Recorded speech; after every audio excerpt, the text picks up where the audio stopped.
Você sabia que o banco mais sustentável do mundo é aquele que você conhece pelo amarelo e azul? Um Banco do Brasil verde. Vivemos esperando dias melhores. Para nós, sustentabilidade é mais que uma palavra.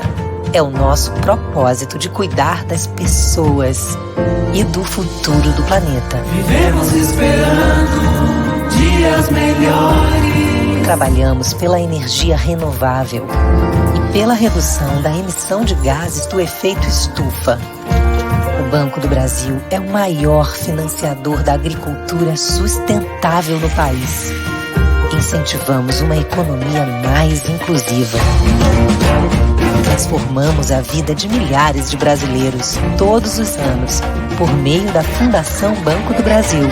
Dias melhores pra sempre. E pensando no futuro, lançamos 10 compromissos de longo prazo em sustentabilidade. Por tudo isso, somos reconhecidos internacionalmente como um dos bancos mais sustentáveis do mundo. Dias melhores. Banco do Brasil, para tudo que você imaginar.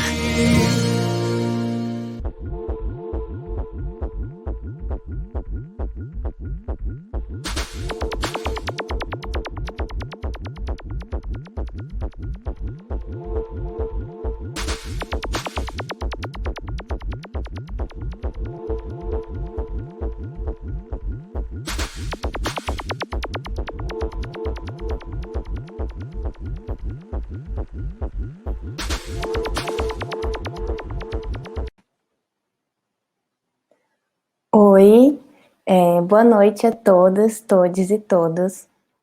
Hoje nós teremos o segundo debate com os realizadores das obras da Mostra de Animação do Festival Desenho Vivo, que tem o patrocínio do Banco do Brasil. E o festival está acontecendo de forma híbrida, online e presencial no CCBB de Brasília. A Mostra de Animação está disponível completa no site do festival e no menu interativo até o dia 1º de agosto.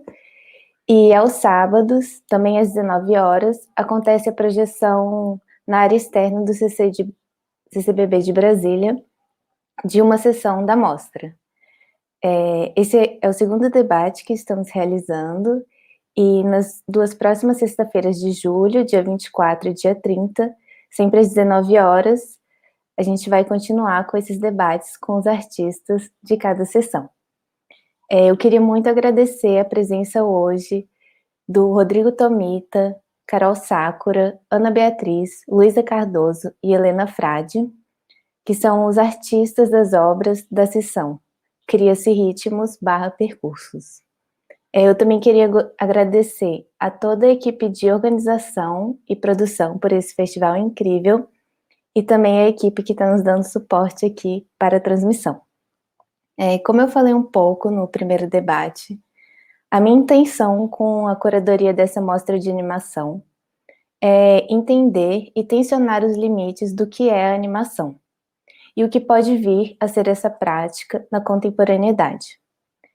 Pensando a animação, o filme animado, de uma forma expandida, como uma prática na qual as imagens e movimentos são criadas, desenhadas, revelando assim universos, narrativas e sensações.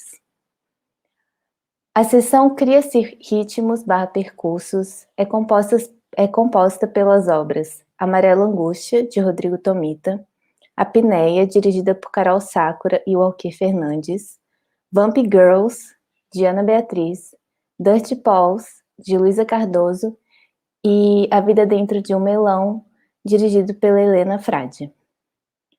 Perante o mundo que nós vivemos e suas realidades cruéis, eu acredito ser imprescindível criar outros percursos possíveis, novos ritmos que nos acolham e nos convidem a dançar.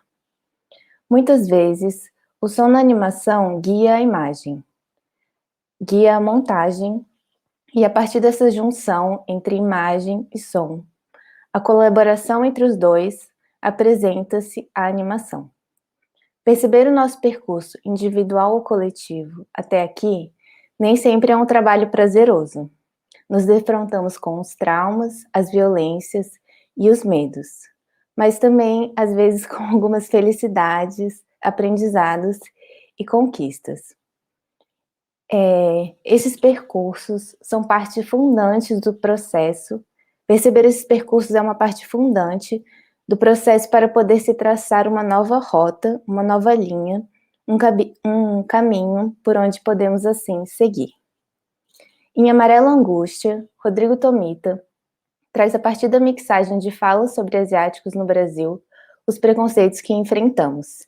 Estes que são sempre violentos, mesmo que nós, enquanto nipo-brasileiros, somos exaltados como uma espécie de minoria modelo. Existe esse mito que também é muito violento.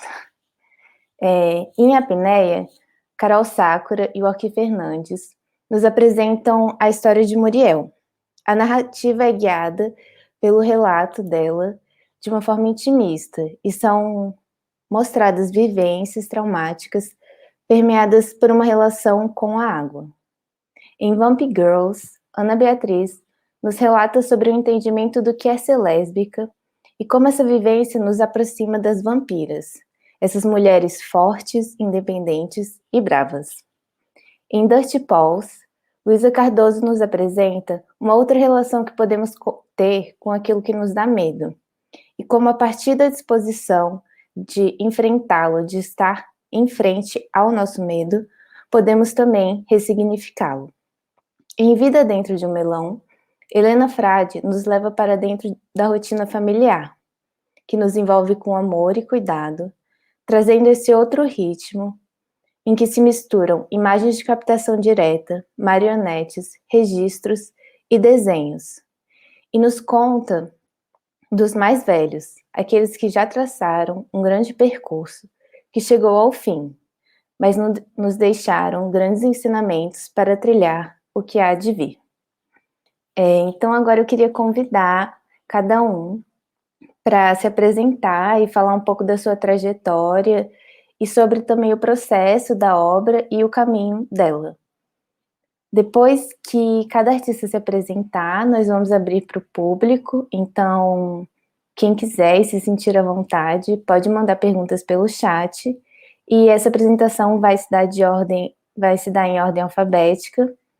Então a gente vai começar com Ana Beatriz, depois Carol Sakura, Helena Frade, Luísa Cardoso e, por fim, o Rodrigo Tomita.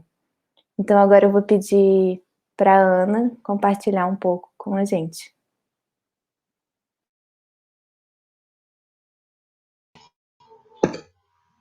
Boa noite para todo mundo.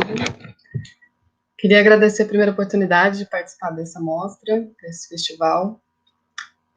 Bom, meu nome é Ana, tenho 24 anos, eu sou moradora da Zona Leste de São Paulo. Academicamente, eu sou formada em Ciências Sociais, sou antropóloga, sempre pesquisei coisas relacionadas a mulheres, lesbianidade, feminismo, direitos sexuais e reprodutivos, e também direcionei parte disso tudo para as artes. Eu trabalho hoje na assistência social, sou educadora de um abrigo de crianças e adolescentes, onde eu desenvolvo diversas coisas, dentre elas oficinas de audiovisual, literatura, política e tudo que é possível. Eu sou feminista, fiz parte de diversas organizações que tratam as demandas das mulheres, das demandas LGBT, enfim, que trabalham com a emancipação das mulheres, ou com esse projeto de mundo que a gente deseja, né? Eu sou lésbica, eu priorizo sempre, romanticamente, politicamente, as mulheres e as suas demandas na minha vida. Não é à toa que esse projeto que foi escrito para esse festival, ele trata das lésbicas. E Vamp Girls é uma animação que mistura ficção científica com realidade social, né? A lesbianidade, a questão das mulheres lésbicas e as vampiras que vivem no nosso imaginário, que a gente encontra nos filmes, na literatura ficcional, tudo mais. Através dessa animação, eu pude conversar com o público que assiste sobre a condição da lesbianidade hoje na nossa sociedade, sobre a marginalização das mulheres lésbicas, sobre como nós somos vistas, como nós somos encaradas, como nós somos tratadas. E a ideia da animação veio com a produção de um desenho, que eu intitulei como Vamp Girls, e a partir dele surgiu uma reflexão muito grande sobre as lésbicas e as figuras do nosso imaginário ficcional, científico, os monstros, mas nesse caso, as vampiras. Existem muitas semelhanças entre essas duas figuras e eu procurei trabalhar na animação algumas delas, né? Em primeiro lugar, é muito comum que a gente observe, principalmente da população que demonstra mais preconceito com a comunidade LGBT, que existe uma demonização das mulheres lésbicas. E se a gente pensar por um momento, até mesmo dentro do próprio movimento LGBT. Então, existe essa demonização, existe uma marginalização muito grande, essas mulheres, elas ficam em condições muito mais vulneráveis, assim, tanto socialmente, financeiramente, emocionalmente. Então, é uma realidade que a gente observa. E também existe uma visão de que as mulheres lésbicas são ameaças, né, principalmente para os homens. Então, eu identifiquei essas questões como grandes semelhanças entre as mulheres homossexuais, que se relacionam com outras mulheres, e as vampiras que a gente vê nos filmes por aí. Também existe uma grande quantidade de vídeos pornográficos que atendem essa demanda, assim, que foi uma coisa que me surpreendeu bastante, principalmente durante essa pesquisa que eu realizei para produzir essa animação. Eu tenho várias críticas contra a indústria pornográfica, mas me surpreendeu que existe um fetiche entre relacionar essas duas figuras. Então, é sabido que a pornografia que se diz lésbica é muito consumida, né, na internet, mas a pornografia que associa lésbicas a vampiras também assim, foi uma surpresa para mim, e procurei também trabalhar isso. E existem também uma grande quantidade de filmes que tratam as mulheres lésbicas como vampiras, né? Existem alguns filmes bem conhecidos, como Matadores de Vampiras Lésbicas, existe um filme com um teor mais adolescente, Jennifer's Body, Vampiros Lésbicos, então tem uma infinidade de filmes, assim, desde os mais clássicos até os mais modernos, que fazem esse tipo de associação. Mas o vídeo, ele fala sobre, basicamente, as semelhanças entre as vampiras e as lésbicas, e além das que já foram apresentadas aqui, eu pensei em algumas como a identificação dessas mulheres como pessoas muito raivosas e bravas, a raiva e a impaciência direcionada principalmente contra os homens, a estigmatização e essa coisa de colocar as lésbicas no lugar de ficção, de absurdo, de não verdadeiro, ou até se a gente pensar mais religiosamente como um pecado. Mas, ao mesmo tempo, as vampiras também sempre representaram, no nosso imaginário, uma comunidade de mulheres revoltadas com algumas questões sociais e que constituíam grupos revolucionários, de certa forma. Então, esses dois lados são trabalhados. Esse vídeo foi divulgado na minha página, em Elástica, que é uma página de literatura erótica de pornográfica, mas que também trabalha questões de direitos das mulheres, de feminismo, de lesbianidades e experiência das mulheres lésbicas no geral. Então, esse é um breve resumo sobre a minha trajetória, sobre a construção dessa animação e sobre as coisas que eu pensei durante o processo. E se alguém tiver alguma dúvida sobre isso, eu estou totalmente aberta.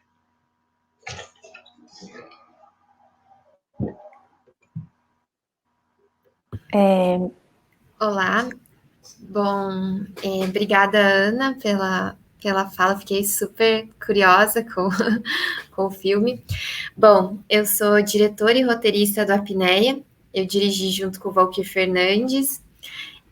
Esse filme, na verdade, ele está no seu 3º ano de trajetória, né? Ele foi lançado no início de 2019 e Ele está com uma carreira muito bacana de festivais, a gente está muito feliz dele estar sendo exibido aqui também, para várias pessoas terem acesso, porque isso é muito bacana, é o lado bom, né, dessas plataformas pandemia, assim, que o pessoal consegue ter um acesso mais fácil, às vezes, do que os festivais só presenciais.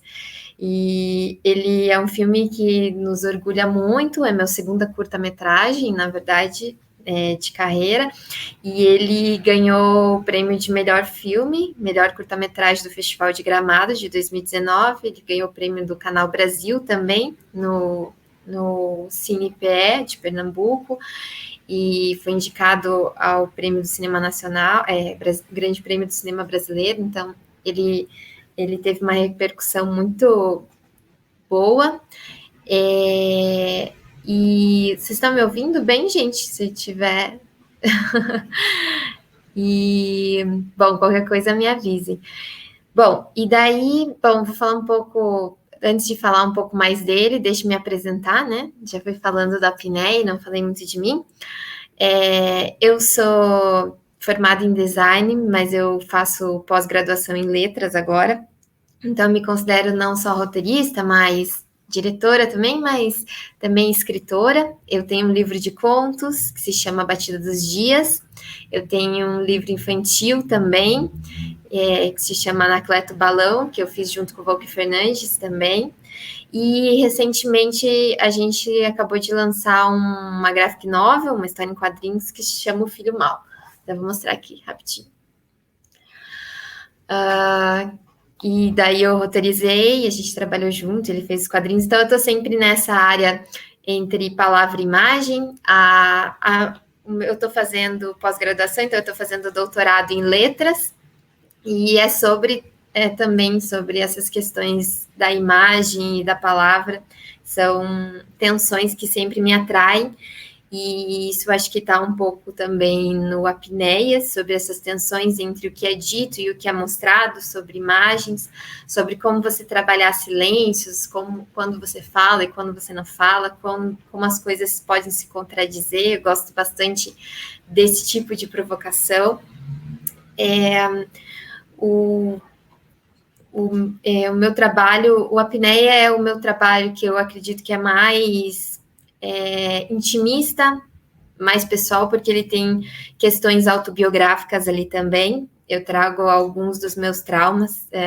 Eu falo que esse filme é onde eu fiquei de avesso na tela para todo mundo ver. Então, ele é um projeto muito importante, principalmente por estar tratando de temas tão delicados para mim, e que eu não costumava trabalhava bem mais na ficção, em outros aspectos, apesar dessa questão do feminino sempre estar bem presente nas coisas que eu gosto de dizer, essas questões familiares também. E o Apneia, ele teve uma repercussão ótima com o público, e eu tive uma experiência, principalmente em 2019, a gente estava falando sobre, comentaram sobre falar como foi a repercussão do filme também, e para mim foi muito especial a oportunidade de poder trocar com outras mulheres, assim, experiências, e ter pessoas vindo falar diretamente comigo sobre as suas experiências. Então, toda oportunidade de exibir o Apneia é uma alegria. Sobre a técnica, ele foi um projeto bem difícil de fazer, assim, porque ele tem animação cutout, tem um pouco de full animation também. Essa questão de você contar uma história sobre água é bem complicado. Então, teve vários desafios. Eu tive junto, enquanto a gente estava terminando a apneia, eu estava parindo meu filho, então teve uma experiência de estar grávida, de estar um filho nascendo junto da apneia, nascendo junto. Meu filho nasceu em setembro de 2018 e a apneia em janeiro de 2019, então eles são meio irmãos ali. Então, todas essas experiências juntos. Então, eu acho que um projeto, um filme que é muito especial para mim. por causa disso, então eu fico feliz dele continuar reverberando e poder falar dele. Eu acho que ele traz uma questão, eu acho que ele é muito bem sucedido, porque ele fala de coisas muito intensas, assim, e muito autênticas. Então, eu acho que muitas pessoas se identificam com ele, né? Muitas pessoas, principalmente mulheres. E eu tive algumas histórias bem emocionantes na exibição dele em vários festivais. Sinto falta dos festivais ao vivo por causa disso, mas que bom que a gente pode ter pelo menos esse momento de bate-papo e debate para a gente poder conhecer outros filmes e poder conversar sobre as obras. Acho que é isso. Depois a gente pode conversar sobre outros projetos também e tirar dúvidas. Muito obrigada.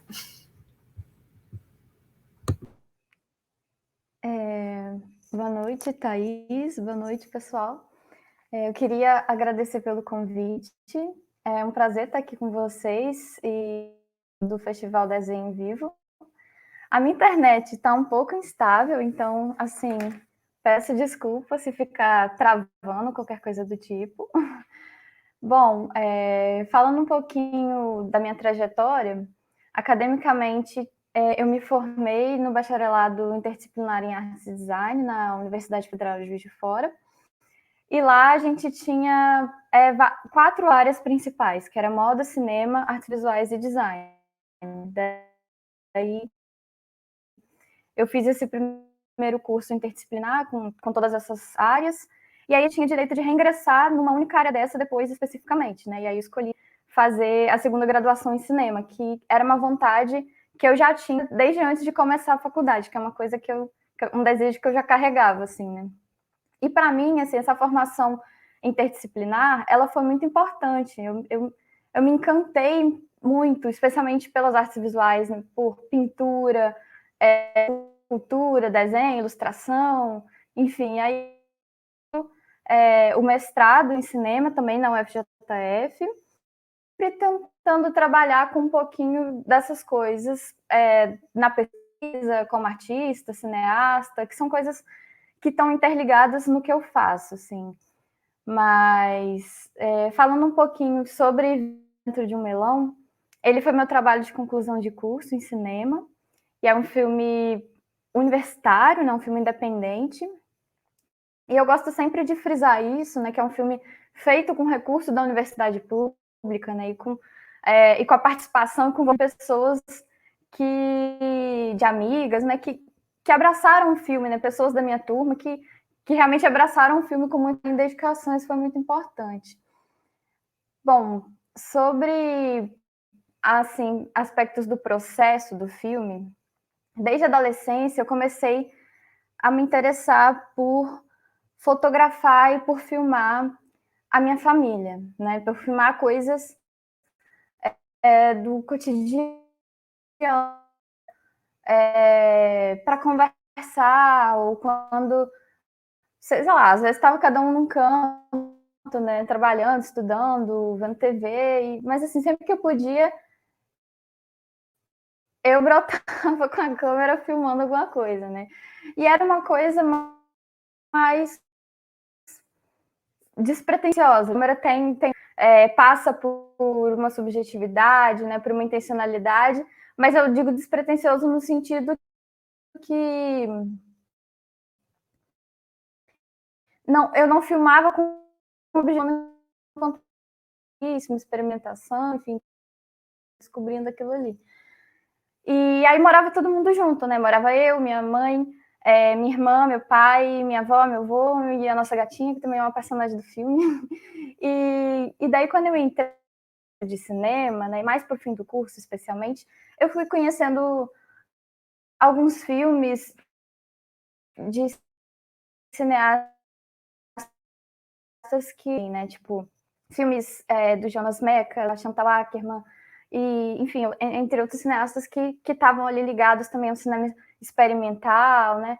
E aí eu olhei para aqueles filmes, assim, que eu nunca tinha visto nada assim antes, né? No sentido de que, sei lá, um olhar super voltado para filmes hollywoodianos.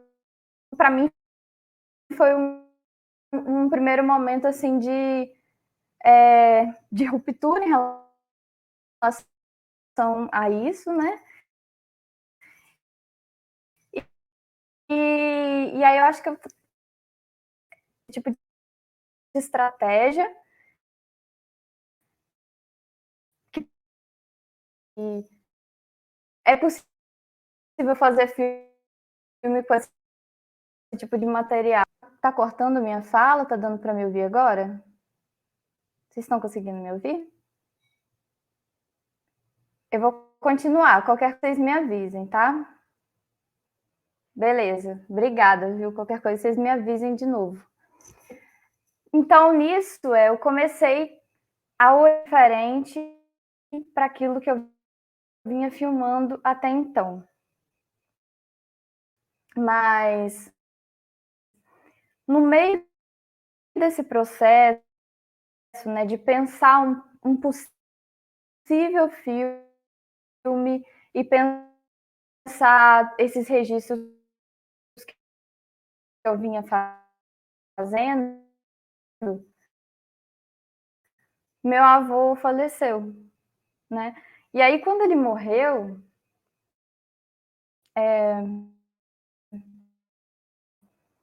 arquivos cair, sei lá, em sentimento ali. E foi um pouco a partir daí que surgiu a ideia de fazer a animação junto das imagens de arquivo, né? O que, de certa forma, foi uma maneira também de lidar ali com o luto, né? Uma forma de fabular sobre algumas memórias, né? De inventar com essas reminiscências da infância, né? De inventar também novos significados para imagens que já existiam, né?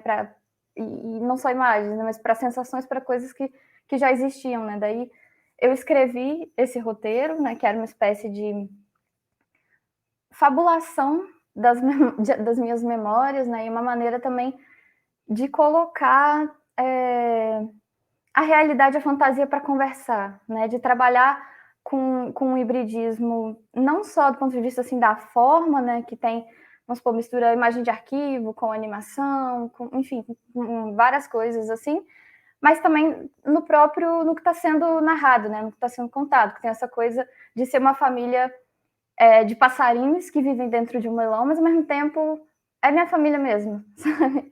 E, enfim, daí eu reuni a equipe, né? E aí a gente passou um tempo estudando maneiras de tornar possível realizar a animação, como fazer os bonecos, né, em formato de marionete, né, as maquetes e tudo mais, porque foi a primeira vez que a gente fez uma animação, que aquele grupo estava fazendo uma animação. Então, a gente não tinha tanta experiência especificamente em animação, né? Mas a gente tinha muita vontade de estar fazendo, de estar aprendendo junto, né? Então, acho que isso foi muito importante. E aí, eu parti desse direcionamento, né? De querer fazer algo mais artesanal, né? Com uma cara mais, assim, de feito à mão mesmo, né? Não só em função de uma limitação financeira que existiu, né? Que foi uma questão, mas porque eu acho que, assim, isso me interessa nas coisas que eu venho fazendo também, sabe? Daí a gente começou a testar, começou a experimentar vários materiais, experimentar texturas, né, movimentos, e é algo que não está só propriamente assim no visual, né, na imagem em si, mas tá também no trabalho de som, né, tá em outros elementos do filme. Então tinha uma intencionalidade por trás desse aspecto meio tosco, sabe?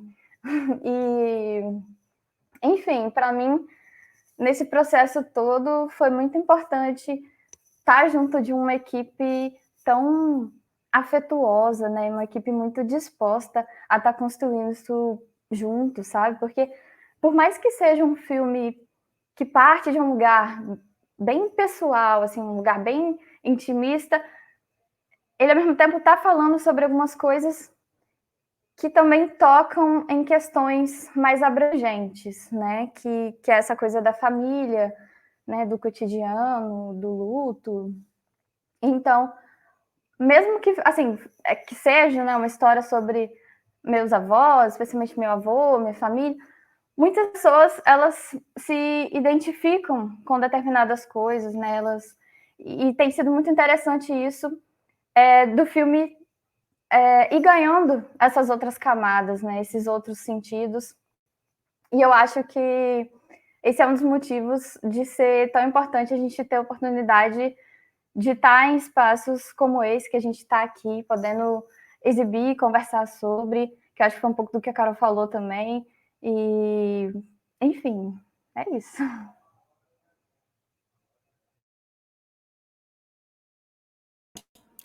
Oi, boa noite. Eu sou a Luísa e um pouquinho sobre mim, né? Eu tenho 22 anos e eu sou formada em design na Universidade de Brasília, só aqui de Brasília mesmo. E eu me considero como artista, né? Eu venho trabalhando não só assim na animação, mas com ilustração, principalmente. E o meu curta, né, o Dirty Paws, ele foi o meu TCC do curso de design, né?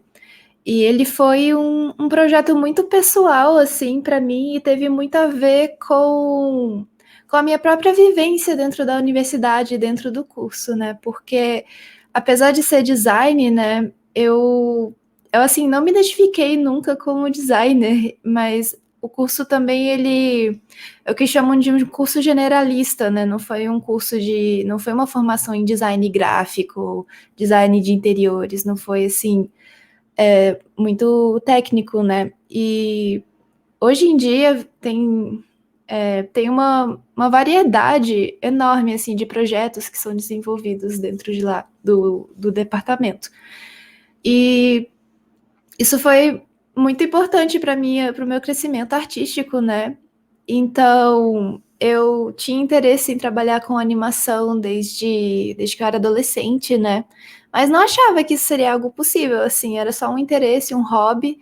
Mas eu entrei na universidade e vi que tinham muitas pessoas como eu, desde, assim, do primeiro dia mesmo, assim, no meu semestre, pessoas com os mesmos interesses e pessoas mais velhas, e os próximos que foram entrando à medida que eu, né, fui progredindo.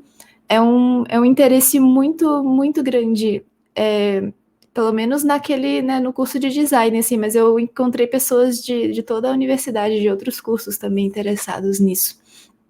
E a minha primeira experiência foi ajudando a animar um TCC de animação. E eu fiz isso eu fui desenvolvendo projetos de animação ao longo do curso, projetos finais que foram animações ou conceitos de animações e de videogames e tudo mais. Então, eu queria fazer parte disso, eu queria contribuir para essa cena que estava crescendo. Então, deixa eu ver. Então, quando eu fui fazer meu projeto, né, foi algo muito importante acolher pessoas com esse mesmo interesse. Então, foi um projeto, eu fui, né, não só a diretora, mas eu mesma animei muitas cenas e eu planejei todas as cenas, né? O filme todo, ele é de animação, como é que fala? De quadro a quadro. Todos os quadros são desenhados do zero, assim, porque é o tipo de animação que eu mais gosto e eu sinto que hoje tem uma falta, assim, desse estilo de animação, hoje com digamos, animações mais automáticas, e eu acho que a animação quadro a quadro, ela tem algo orgânico sobre ela, que eu quero manter esse estilo vivo, basicamente. Então, eu trouxe pessoas de vários semestres, a maioria até mais calouros no curso, e desenvolvemos esse projeto em que eles, né, foram assistentes de animação. E então, esse foi, né, o lado, assim, do que eu queria dentro do curso, né? Mas o projeto também, quanto à história mesmo que eu desenvolvi, foi muito pessoal para mim também, porque eu sempre fui muito aficionada por contos fantásticos. Então, eu queria criar um continho, assim, que fosse bem simples.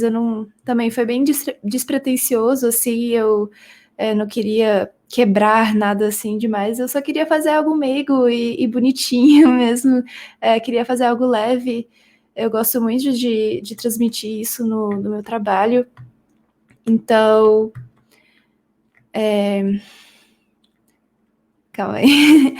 Então, eu acho que, assim, as duas personagens do curta, né, ele é muito sobre essa coisa de entrar na Floresta Proibida e entrar num novo mundo, bem, sei lá, Alice no País das Maravilhas da vida. E eu queria fazer algo bem nesse clichê mesmo, assim, foi intencional. E as duas protagonistas, eu sinto que elas representam muito uma parte de... cada uma representa dois polos de mim. Eu sempre me senti muito dividida, assim. Uma parte de mim é muito tímida, muito insegura, assim, e quer sempre estar, né, num lugar tranquilo, mas outra parte de mim quer se aventurar e quer descobrir coisas novas. E o curta é sobre isso, né? De enfrentar seus medos, e nem tudo que só porque algo é desconhecido não significa que seja ruim. Então eu queria, né, transmitir essa moral assim de continho, quase de criança mesmo, mas a proposta também do curta é que é um universo que pode ser expandido, assim. Eu pretendo continuar desenvolvendo essas personagens que são crianças no início do curta, e eu penso assim nelas adultas, assim, tenho ideias já que eu poderia desenvolver em quadrinhos ou em novas animações, que, assim, tem muitas possibilidades ainda. E o curta já foi para só um festival, eu terminei ele no fim de 2020, então ele tá fresquinho, assim, ainda, só 6 meses, basicamente, de vida ainda. Ele foi para a seleção do Anima... Como é que foi? Nossa, foi um festival online. Nossa, agora eu esqueci. Mas ele, né, já teve presente de um festival, e eu meio que perdi, assim, a temporada de inscrições, pelo que eu vi, assim, no início do ano. Eu não estava muito ligado, então eu espero que nos próximos anos ele possa continuar. E é isso aí.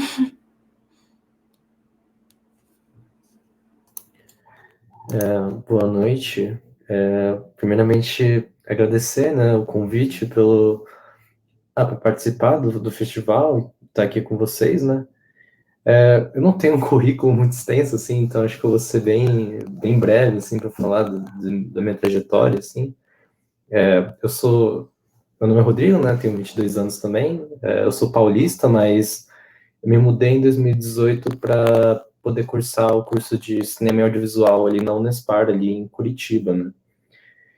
E nesse caminho, até agora, assim, eu conheci alguns amigos, a gente formou junto um coletivo cinematográfico, né, que a gente chamou de Coco Filmes, e então a gente tem feito alguns projetos juntos desde então, assim. Então, geralmente agora no cinema eu trabalho como montador e ocasionalmente eu dirijo e roteirizo alguns filmes, assim. Mas falando um pouco mais sobre Amarela Angústia, assim, eu realizei o filme em 2019, no primeiro semestre daquele ano, o que eu acho que até um pouco curioso, assim, de ver agora, porque eu tenho a sensação de que ele tem cara de que foi feito em 2020, assim, principalmente por todo um sentimento anti-asiático que se tornou mais explícito com a pandemia, né, que aconteceu em 2020, assim. Mas ele foi realizado em 2019, mas acho que algumas sementinhas foram sendo plantadas já em 2018, assim. Que eu acho que 2018 primeiro, foi meu ingresso na universidade, né? Então tive um pouco mais de contato com a produção de filmes, mas também foi um ano de descoberta para mim enquanto uma pessoa não branca, né? E também foi um ano de descobrimento, de entender essa figura dos amarelos dentro de uma estrutura racista do Brasil, né? Então, e além disso também era um momento de muito medo, assim, da ameaça que estava por vir ali nas eleições, né? Então, naquele ano também, em 2018, eu estava numa sessão do Metrô, né, que é um festival de cinema universitário que acontece ali em Curitiba, e ali eu entrei em contato com um pessoal muito, muito maluquinho no bom sentido, né, que fazia uns filmes muito bacanas, assim, que me fascinavam, que é o pessoal do coletivo do Chorume, né, que, enfim, eles lançaram o primeiro longa deles agora, né, o Hodgson, que passou em Tiradentes, e um desses filmes que me chamou bastante atenção era um filme do Clayton Xavier, que se chamava Fatal Rex, que é um filme que não sei se o pessoal conhece, mas é um filme que a ideia dele é você ver um filme, ver um filme de olhos fechados, então ele tem um pouco daquela ideia do cinema puro, né? Então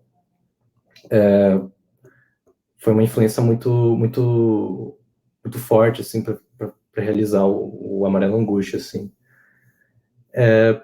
Enfim, daí em 2019, então acho que aquele medo ali, né, da ameaça do Bolsonaro ser eleito, assim, agora se torna concreto, assim, né? Então aquele medo agora é real, né? Mais real do que nunca e enfim, ele se tornou uma figura para mim assim como um fantasma, uma assombração assim que encontrou os seus ecos aí, né?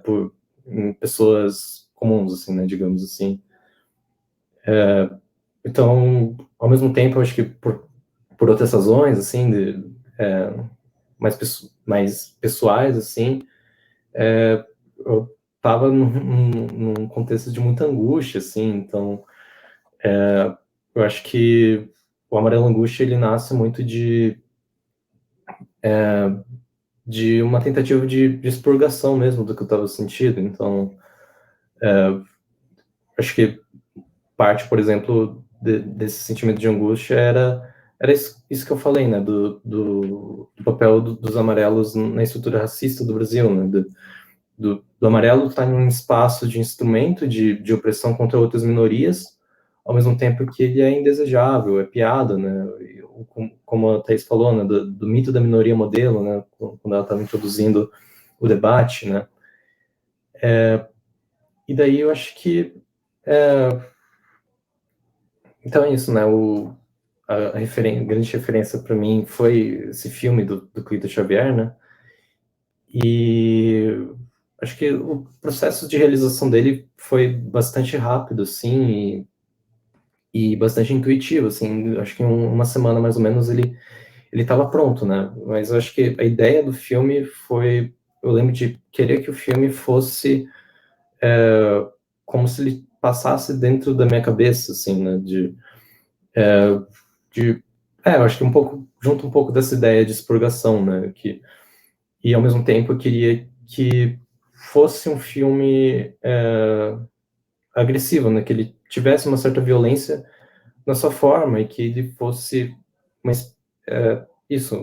espécie de transposição de imagens e sons que estavam dentro de mim, assim, que curiosamente eu acho que a Thaís falou um pouco dos sons, né, dos filmes da mostra, assim, e eu acho que além dos sons, assim, eu enxergo também que os filmes todos eles têm essa intimidade, assim, né, um tom meio intimista, assim, eu enxergo um pouco assim em todos os filmes, e eu não sei se isso é da minha cabeça, assim, mas eu enxergo também de alguma forma uma certa obsessão por imagens, assim, imagens que nos assombram, que são imagens internas, ou que, enfim, a própria imagem concreta ali, né, a imagem de arquivo, ou a imagem enquanto representação, enquanto imaginário, assim, né, que, enfim, isso é um comentário mais geral, assim, sobre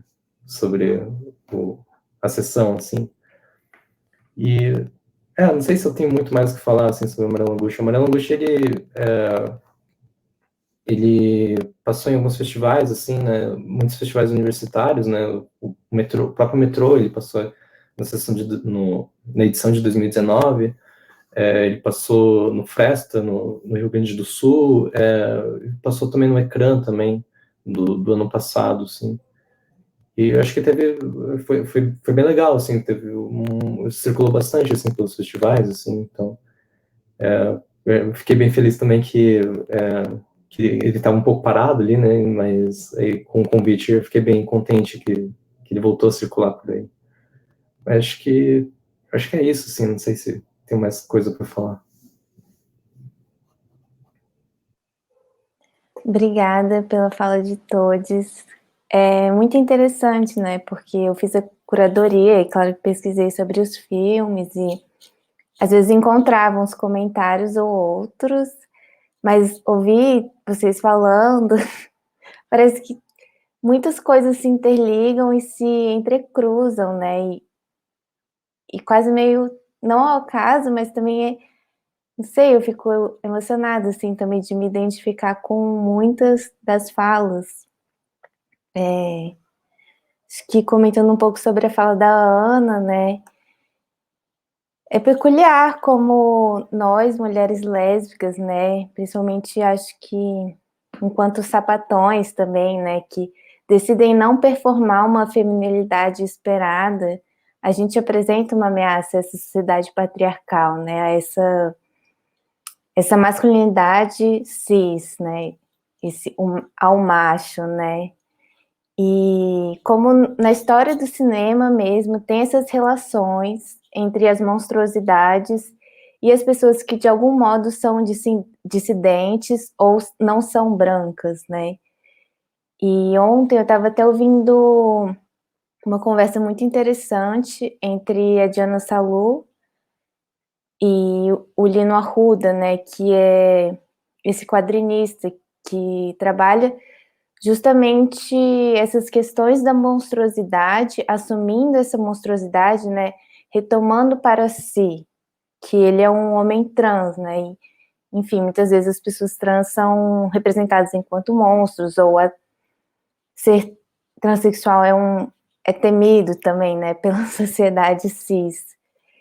Então eu fico pensando muito nessas relações, né, e também acho que esses monstros muitas vezes também estão relacionados com outras questões que são o que ameaçam e provocam medo, né, nessa sociedade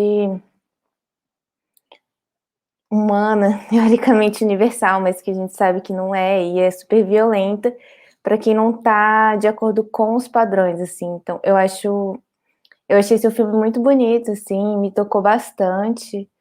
Eu fiz faculdade de cinema e aí estudando também um pouco da teoria queer no cinema, e a gente vê esse lugar também dessa representação da mulher lésbica sempre tendo um final triste, né? Ela sempre morrendo, ela sempre sozinha, e até hoje isso vai se perdurando. Então, como é a gente ir repensando a nossa própria imagem, né, dentro desse imaginário, para que não caia nesse lugar do sofrimento, ou dessa ameaça, desse perigo, né? Pois nós somos mulheres, somos, sei, pessoas normais, né? Então, eu gosto sempre de pensando esses, não sei exatamente como definir, mas essas outras imagens possíveis que nós podemos ter de nós mesmas, né? E as pessoas de si próprias também. E eu acho que isso está presente em todos os filmes dessa sessão.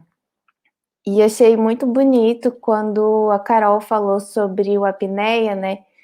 E sobre a relação entre a palavra e a imagem, que no caso da animação, normalmente a palavra é no áudio, né? Às vezes, claro que também é como escrita, mas no geral é no áudio.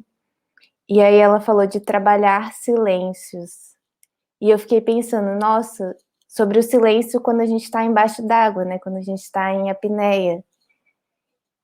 E falou também que é um relato um pouco autobiográfico, e acho que a gente vai percebendo isso, assim, porque ele é muito intimista e toca, me tocou bastante. E como ela falou assim, eu fiquei ao avesso na tela, né? E aí eu penso bastante sobre essa questão das obras que a gente faz também como processos de cura, né? Como a gente pode ir elaborando esses traumas visualmente e, de certo modo, ir superando eles, né? E aprendendo a aceitar isso que faz parte da gente, mas que a gente talvez não precise ter medo ou negar ou não querer estar diante de, né? Entender esses traumas e essas fraquezas.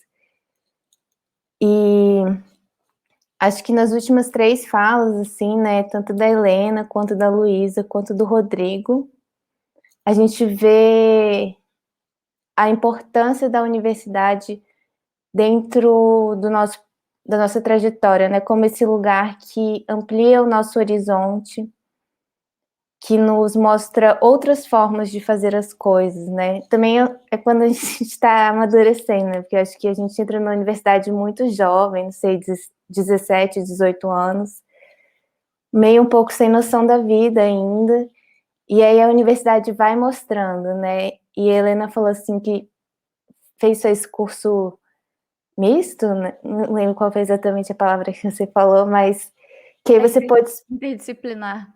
Interdisciplinar, isso. Que você pode experimentar vários campos das artes. E a gente vê isso, né? Na vida dentro de um melão. A gente vê esses vários lugares, assim, que é possível se ir com o cinema, com a animação. E aí, quando você fala disso, de filmar o cotidiano, eu também tenho um pouco esse hábito, assim, mas eu acho que não é tanto o cotidiano, mas mais quando viajo, assim, eu gosto muito de ficar filmando, e é interessante como a gente pode trabalhar esses arquivos, né, e como esses arquivos são muito mais possíveis nos dias de hoje, que a gente tem um celular à mão, né, muito mais simples gravar uma imagem em movimento do que era, por exemplo, sei lá, 15 anos atrás, que as pessoas precisavam de uma filmadora e uma fita, e era muito menos acessível numa questão monetária mesmo, né, porque era muito mais caro ter esses equipamentos, e hoje em dia acabaram, de certo modo, sendo barateados, e aí eu acho que também a animação, essa proliferação de animações que a gente vê, vem muito disso, né, porque agora também é mais fácil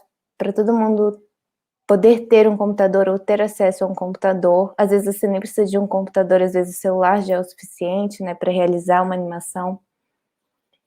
E esses outros lugares, né, que elas podem ir habitando, quando a Ana fala que o Vamp Girls, ele foi primeiro postado no Instagram, e como isso gerou uma outra forma dele repercutir, né, porque eu acho que nas redes sociais as pessoas estão muito mais dispostas a dar suas impressões do que necessariamente num festival.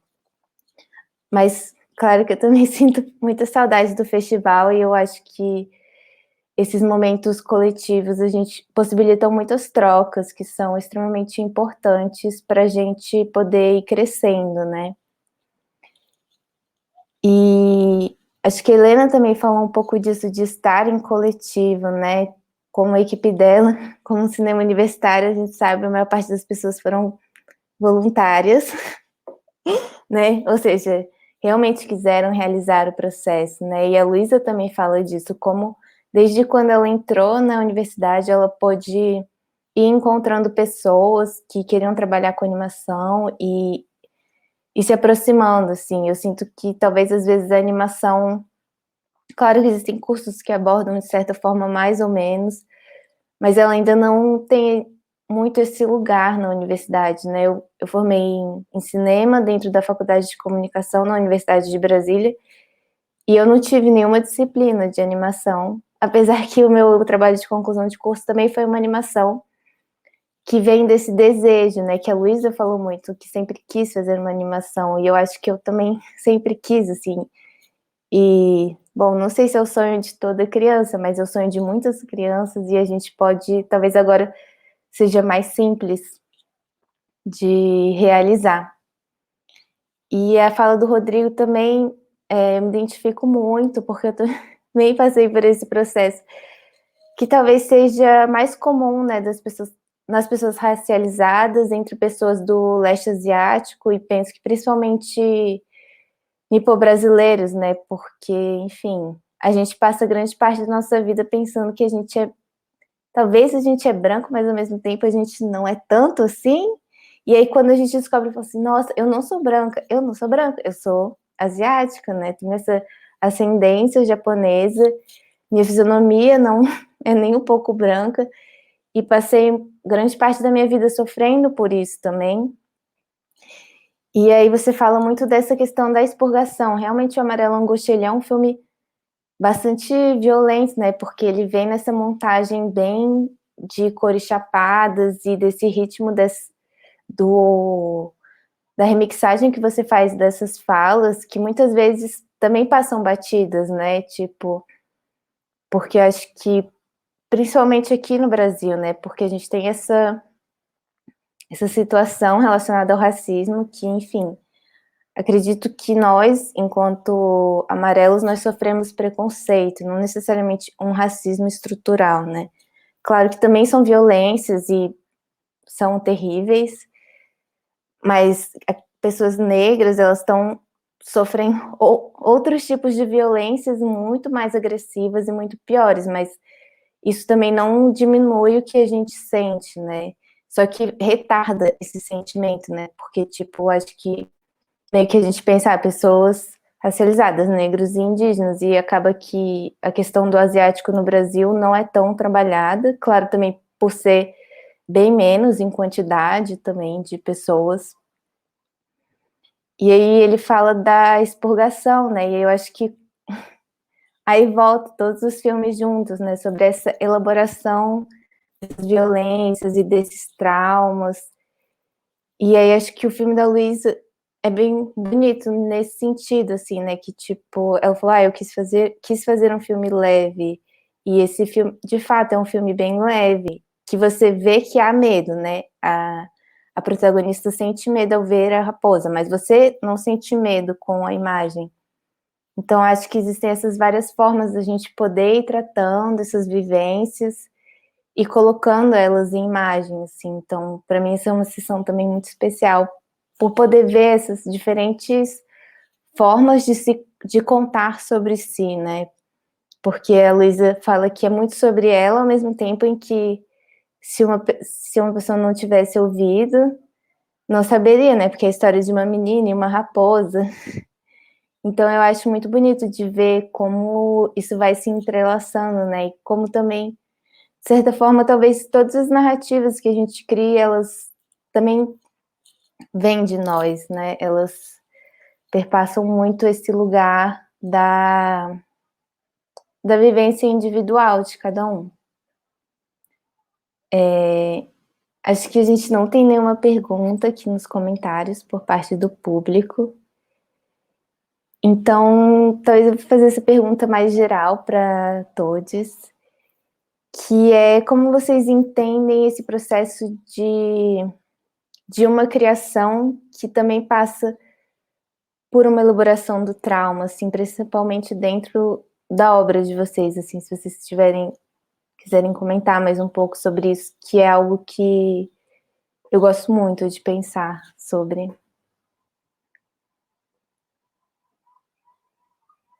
Então a gente possa fazer na mesma ordem, assim, se a Ana puder começar, depois a Carol, a Helena, a Luísa e o Rodrigo.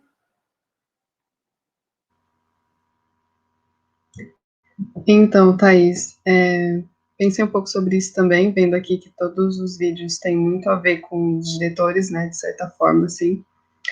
E eu acredito que, respondendo a sua pergunta, a melhor forma de lidar com o trauma, ou com as revoltas, enfim, ou com as injustiças que a gente é submetido, é falando sobre eles, né? E eu acho que o audiovisual tem um poder muito grande nesse sentido, assim. É mais fácil a gente comunicar coisas através desses vídeos, dessas produções, do que através de textos ou outras formas, assim, que são mais inacessíveis. Então, eu meio que tenho tentado fazer esse exercício, assim, de falar sobre os traumas, sobre as coisas que me incomodam, que eu acho que são injustas. Eu encontrei no audiovisual uma saída muito grande para fazer isso.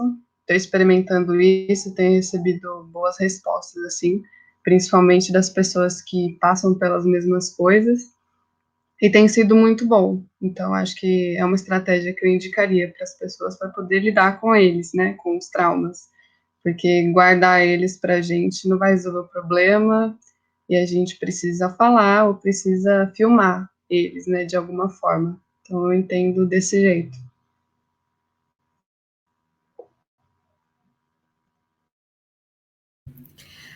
Então, antes de responder, eu queria fazer um comentário. A gente estava falando sobre a questão do monstro, né? Na comunidade lésbica, e daí eu lembrei de duas referências que eu acho que são muito legais, porque saiu um quadrinho que é bem famoso da Alison Brichot, acho que é o nome dela, que se chama Perigosas Sapatas. E eu acho genial o título, assim, sabe? Tipo, Perigosas Sapatas. E tem um outro quadrinho, que eu tô também nessas várias áreas, né? Mas que se chama Minha Coisa Favorita é Monstro, e a menina se identifica como um monstro, assim, meio um Frankenstein. E tem uma questão da sexualidade também, e aborda essa questão.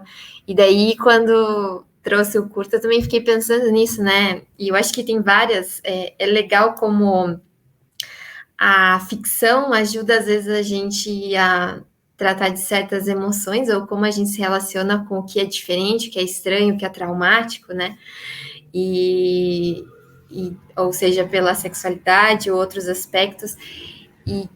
São essas imagens, são esses símbolos que a gente usa, e eu acho que a animação, e principalmente quando a gente fala desse conflito, quando a gente usa essas imagens, tipo, no seu caráter mais pictórico, assim, você trabalha com esses símbolos de uma forma bem rica, né? E daí, quando a gente pensa assim, acho que são os melhores recursos para falar dessas coisas, e por isso que mexe com a gente, porque eu acredito que você falar de seus traumas, falar de coisas que são difíceis, por palavras, às vezes você não acessa. No apneia, eu acho que a ideia do apneia é justamente isso, coisas que são difíceis de falar, e como a gente é silenciado sobre essas coisas. Então, como você fala de coisas muito doloridas e íntimas, sabe? Tentando mergulhar dentro de você. Então, você recorre a outras imagens, né? Então, você fala do medo de nadar, você fala de mergulhar, você fala de sufocar, você fala das cores, aquelas cores, o que significam para você. Você usa a imagem do peixe por vários aspectos, sabe? Você, de certa forma, o filme recorre até a fábula da Pequena Sereia para falar sobre essa questão do feminino, sabe? Por que você tem que ter pernas, e o que isso significa, porque daí você troca as sabe, a tua voz por um par de pernas para você ser mulher, e o que isso significa, sabe? Então, acho que essas imagens, elas ajudam a gente a lidar com coisas que às vezes a gente não consegue expressar tão bem em palavras, né? E por isso que acho que vai tão fundo na gente, porque mexe com alguns símbolos que a gente vai criando, né? Sobre o que é ser mulher, sobre o que exige da gente, né? Esse lugar que nos dão de silêncio. Então, eu acho que o audiovisual é muito... acho que todas as formas de arte, elas são magníficas para falar do trauma, né? A gente vê que... Você vê, assim... você vai lembrar do Ana Karenina lá, tipo, né? Literatura, arte é sobre isso, né? Cada família infeliz é infeliz de forma única, né? E todas as famílias felizes são iguais, então a arte está na dor mesmo, né? Mas é legal que o audiovisual, ele tem esse poder, porque às vezes você consegue alcançar um monte de gente ao mesmo tempo, né? A gente que trabalha com cinema, eu tive uma experiência que foi magnífica de estar no cinema lá em São Luís, o Cinema São Luís, lá em Pernambuco, e, tipo, lotado, e ver todo mundo assistindo meu filme ao mesmo tempo, entende? Tipo, eu acho que não tem, tipo, pela literatura é muito mais difícil, né? Agora, você tem uma experiência que, tipo, tem, sei lá, 500 pessoas vendo teu filme ao mesmo tempo, né? E todo mundo sentindo junto com você, e você escutar. Então, tem essa questão do som, né?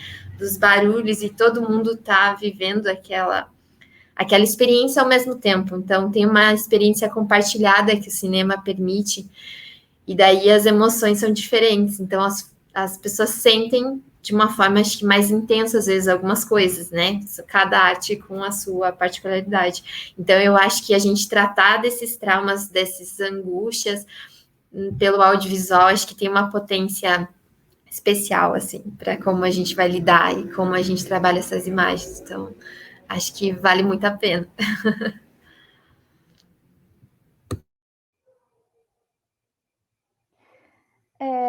Eu acho que na minha primeira fala, eu acho que eu já trouxe um pouquinho sobre isso, né? Mas em certa medida, o filme ele foi uma maneira de lidar com o luto, né? Como eu falei, né? Uma maneira de me relacionar com aqueles arquivos, né? Com aqueles registros, porque voltar naquilo, né? Depois que minha avó faleceu e, enfim, sobretudo inicialmente, é uma coisa bem dura, né? Mas eu acho que foi uma maneira também de ressignificar aquele sentimento, né? Dessa sensação de um mundo que parece inconcebível, assim, sem alguém que a gente ama, né? E aí eu acho que esse talvez tenha sido um ponto-chave para mim, essa questão da ressignificação, né? E também muito a partir da fabulação de algo que tem seu lado dolorido, mas que ao mesmo tempo é algo que faz parte da vida e que de alguma maneira a gente segue, enfim, né? E eu acho que também esse final mais leve, assim, depois, eu não sei quem assistiu, assim, mas tem um final mais leve, né? Mas eu acho que tem a ver com isso também, né? De tipo do próprio processo do filme. Isso sempre foi um pouco estranho para mim, essa coisa de que pensar que, de certa forma, o que deu vida ao filme foi, em parte, a morte, né? Então é uma coisa que eu fico pensando sobre, né? Mas eu acho que foi também uma maneira possível de me expressar, né? E também de expressar um afeto, né? Falar sobre saudade, sobre afeto, enfim. Por aí.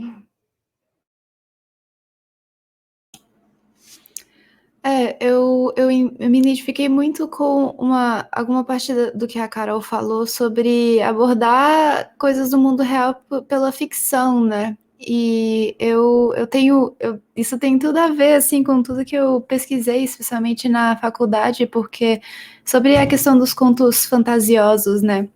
Eu fui atrás, assim, porque eu me via, eu adulta, gostando de contos de fadas e tal, e vi aquele questionamento, não, mas conto de fada é coisa de criança só? E não é bem isso, né? Opa, eu chutei meu fone aqui. Eu li um texto do Tolkien, né, o autor do Senhor dos Anéis. Ele fez toda uma redação sobre como contos fantasiosos eles chegam a fazer mais benefício para adultos do que para crianças, porque por meio dos contos maravilhosos os adultos meio que lidam com a vida, assim, tipo um escapismo de uma certa forma, mas como questões assim, por mais genéricas que sejam nos contos de fadas, elas são quase que analogias à vida real, né, e à modernidade e tal. Apesar que eu não tenho, assim, digamos, um trauma específico que eu abordei no curta, eu acho que ele tem essa qualidade de cada pessoa encontra um significado para ela mesma por meio dele, assim, e eu acho que é isso que eu queria trazer através dele. A psicanálise dos contos de fadas, eu li um pouquinho, eu acho, se eu não me engano, era um ator chamado Bruno, eu acho. Enfim, desculpa lendo comentários aqui. E então, eu acho que eu queria atingir esse ponto com o filme, né? Cada um pode ter assim seu próprio significado, apesar de que, né, tem certos símbolos que vêm da minha experiência, assim, isso é muito pequeno e eu acho meio bobo falar sobre isso, mas eu já tive muito e de certa forma ainda tenho medo do escuro. Então, dentro do filme, a personagem tem medo do escuro, né? Mas isso pode ter, né, muitos mais significados e tal. Mas eu gostei de abordar coisas bem, não sei, universais mesmo, e que cada um interpretasse da sua própria forma. Eu acho que o pessoal de estudo, assim, né? A Ana começou falando, né, disso de curar traumas expondo, externalizando eles, né? E o pessoal concordou também. E eu acho que eu concordo com isso também, assim, né? Que, enfim, acho que vocês já perceberam isso, mas eu tenho muita dificuldade de me expressar em palavras, assim, não só pela escrita, mas também pelo diálogo, né? E eu acho que parte de eu querer fazer cinema e meu fascínio pelo cinema é justamente isso, né? Me expressar através das imagens, assim, né? Que para mim, o meu processo de criação, acho que as coisas fluem para mim justamente a partir desse ato de expurgação, assim, né? Que para mim é um pouco difícil, assim, de não estar em sintonia com uma coisa que eu quero fazer, assim, com um sentimento que eu quero passar, assim, né? E eu acho que o processo de se fazer filmes, assim, é quase como uma terapia, assim, para mim, né? Eu acho que vou falar um pouco sobre montagem, né? Que é o que eu mais mexo, assim, no cinema. Mas para mim, a montagem, assim, é um pouco isso, assim, né? É meio intuitivo, né? De saber as coisas que estão que funcionam, que não funcionam, de sentindo a coisa mesmo, né? Usar o próprio corpo para sentir e ver o que funciona, né? E eu acho que o próprio também estar num set de filmagem, assim, né? O ato de fazer cinema como um ato coletivo, né? Como a Luísa acho que falou, né? Também que enfim, eu acho que tudo isso assim para mim é muito ajuda muito assim de sabe expurgar as coisas, assim, expurgar os sentimentos. E a Carol também falou, né, do encontro que acontece a partir dos filmes, a partir da exibição dos filmes, assim, que eu também sinto muita falta de, enfim, ver os filmes com as pessoas, mesmo que ninguém se fale, né, mas ver o filme sozinho e ver o filme em coletivo, né, numa sala escura, é totalmente diferente, assim, né, então eu fico meio triste, assim, nesse contexto de pandemia, assim, e olho também com muita cautela, assim, para um certo discurso de que os streamings vão democratizar o acesso, assim, aos filmes, assim, né?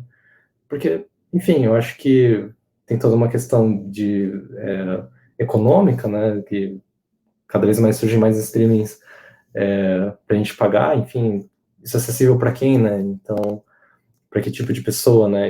Mas também tem essa coisa do ato coletivo, né? Que, enfim, o cinema nasce de um ato coletivo, né? Então, eu acho que é isso, né? Que, enfim, eu acho que outra coisa que me incomoda, assim, um pouco também às vezes, uma visão muito materialista ou mercadológica sobre a arte em geral, né? De que um discurso meio que é em defesa da arte, mas ao mesmo tempo eu olho com uma certa crítica, assim, de que a importância da arte é porque pra gente ver as novelas pra gente ver as novelas ou para vestir as roupas que a gente veste, assim, que eu acho que, enfim, acho que não tem a importância é mais do que isso, assim, não é tanto material, mas acho que tem a ver com o sentimento, né, de compartilhar isso, assim, né, então, para mim, eu acho que externalizar sentimentos, assim, para mim é uma coisa muito intrínseca com a realização, assim.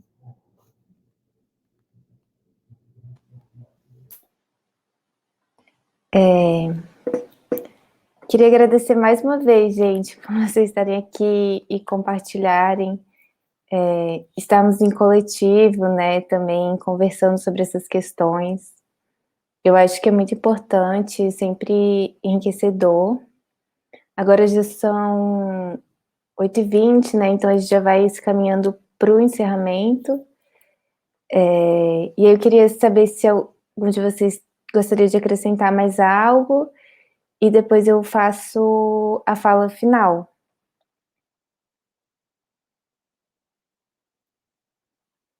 Acho que é só agradecer mesmo, reiterar esse agradecimento aí pelo convite, foi bem bacana.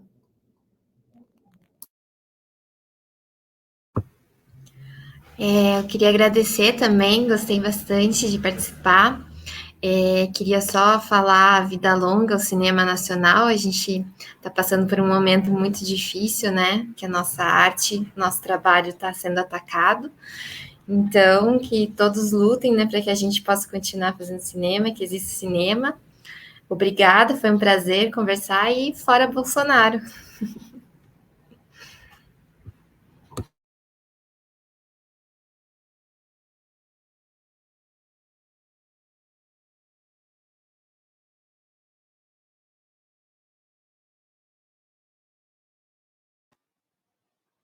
Ana, Luísa ou Helena, vocês gostariam de falar mais alguma coisa? Ou a gente pode... Não, só agradecer mesmo, como todo mundo, já que estamos aqui falando, né? Mas acho que foi muito bacana a conversa e, enfim, comentar mesmo como... Enfim, eu fiquei muito feliz de ver como são temas tão diferentes, mas nessa visão intimista tudo sempre volta, assim. Eu acho que a animação tem muito esse potencial, né? Eu acho que o que é legal da animação é que você pode fazer o que eu sempre falo, você pode criar o que não existe, de fato, assim, de uma forma, hoje em dia, especialmente muito mais acessível, né? Você não precisa de efeitos visuais e tal, e uma câmera ultra, assim, para pegar, assim, a resolução, não que precise, né? Mas eu sempre achei assim, tipo, a animação você pode só desenhar e existe ali no filme, né? Então, eu acho muito legal trazer essa visão pessoal, assim, na intimista de cada pessoa, enfim. Comecei a viajar, mas é isso aí. Obrigada pela oportunidade. Bom, também queria dizer que foi um prazer participar do debate, né, de conhecer um pouquinho mais sobre vocês, seus filmes. Eu gosto muito de ouvir sobre processos e conversar sobre essas coisas, é sempre muito enriquecedor. E me alegra muito, assim, esses encontros, esses momentos. Espero que em breve possa ser pessoalmente, né, que a gente possa se encontrar e, quem sabe, pessoalmente também. E é isso, agradecer. Muito obrigada.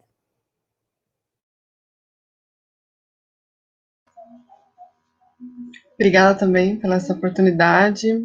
Espero ter um tempinho maior para assistir todos os filmes aqui com mais cuidado, assistir A Vida Dentro de um Melão, Amarela Angústia, mas eu acredito que todos tenham muitas coisas legais, assim. Então, acho que é isso, gente. Lembrando que amanhã vai ter a projeção dessa mostra nos Jardins do CCBB de Brasília e que a mostra inteira está disponível online para vocês assistirem todas as sessões. E a gente se encontra aqui sexta-feira que vem, às 19 horas, com mais artistas para a gente poder conversar e compartilhar. Obrigada e boa noite.